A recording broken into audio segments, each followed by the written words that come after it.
m'appelle Pascal, je suis de la promo 1994 et donc en dernière année de l'ENSTA, j'ai pris l'option électronucléaire et puis en parallèle, j'ai fait ce qu'on appelait à l'époque un DEA, donc un Master 2 à Paris 6, Pierre-Marie Curie, un DEA d'analyse numérique, calcul scientifique. Suite à ce DEA, j'ai fait une thèse au commissariat à l'énergie atomique. À l'époque, c'était commissariat à l'énergie atomique. Maintenant, c'est commissariat à l'énergie atomique et aux énergies alternatives, que j'ai soutenu en 99. Et puis, suite à ma soutenance de thèse, j'ai été embauché au CEA, où je suis depuis du coup 23 ans.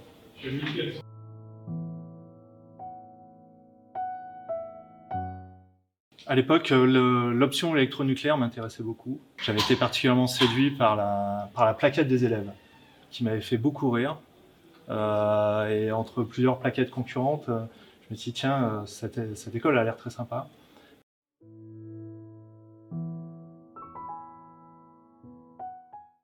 Alors j'étais à l'association Gala.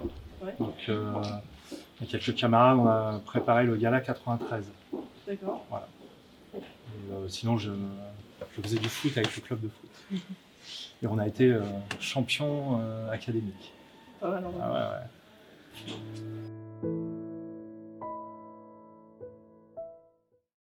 Alors au quotidien, je fais de la recherche en mathématiques appliquées. Notre objet d'étude, c'est, en tout cas actuellement, c'est la mécanique des fluides pour les cœurs de réacteurs nucléaires. Et puis, moi, je travaille sur les aspects numériques des codes de calcul. Donc, je poursuis des études pour tenter d'améliorer la précision, la robustesse, la rapidité des codes de calcul en vue de faire des simulations des cœurs de réacteurs. Et du coup, alors pour ça, je ne travaille pas seul. Actuellement, j'encadre un étudiant en thèse, par exemple, qui développe de nouvelles méthodes. Et puis, je suis dans une équipe qui travaille autour du code, d'un code spécifique qu'on développe pour nos applications.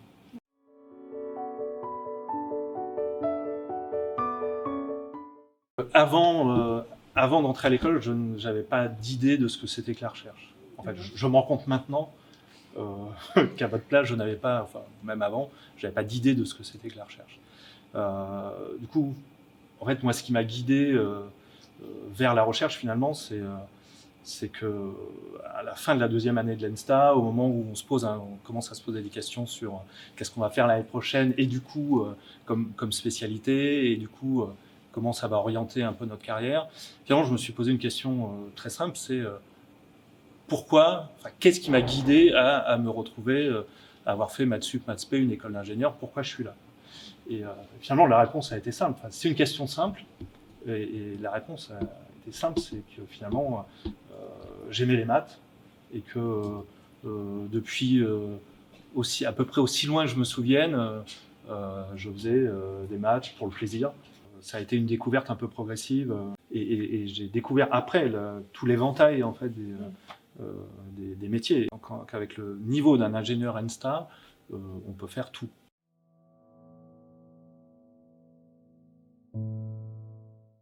Il y a découvrir des propriétés nouvelles, par exemple sur des méthodes numériques qui sont connues. Il y a des aspects de ces méthodes qui sont observés expérimentalement, mais dont on n'arrive pas à avoir une explication théorique sur le papier. Donc ça, c'est un des aspects de la recherche. Vous avez des choses qui sont observées et vous essayez de les expliquer sur le papier théoriquement. Et il y a un deuxième aspect qui est l'invention. C'est-à-dire là, dans les méthodes numériques, on essaye toujours d'avoir des méthodes plus précises ou alors mieux adaptées dans tel contexte.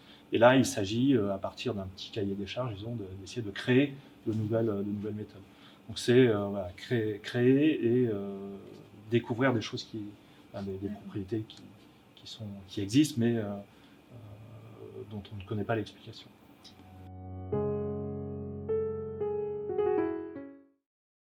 À l'époque, les soirées Insta, les booms, là, c'était vraiment sympa.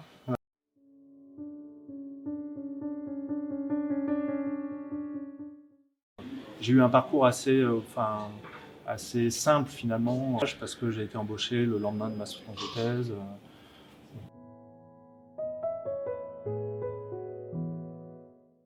C'est quelque chose dont je me suis rendu compte après, c'est que vos enseignants, là, enfin, les enseignants, notamment ceux qui sont en poste, qui sont chercheurs ici, ce sont des pointures internationales, extrêmement reconnues dans leur domaine, chacun de spécialité. Et moi, c'est quelque chose dont je ne me rendais pas compte à l'époque. C'est que, enfin, moi, il y a des cours de l'ENSTA qui m'ont vraiment servi, à la fois dans ma thèse et puis après. C'est les cours de mathématiques appliquées.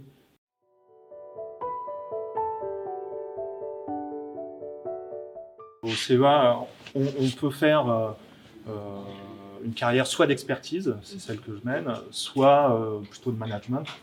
Après une thèse, on est spécialiste, après on devient expert, après expert senior, et après soit directeur de recherche, soit expert international selon son type d'activité.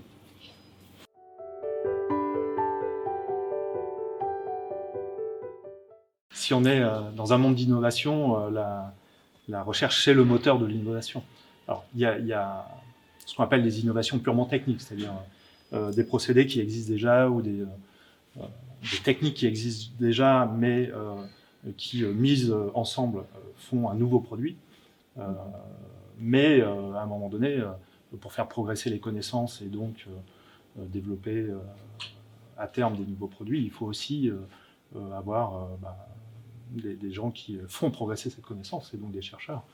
Et si on se veut une nation en avance sur la technologie, en avance sur le savoir, il faut beaucoup de chercheurs et beaucoup de moyens pour ces chercheurs.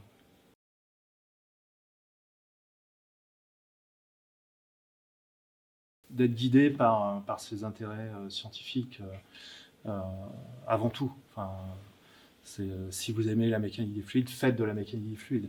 Et l'aspect faire une carrière dans la recherche, ça vaut le coup. Ça vaut vraiment le coup.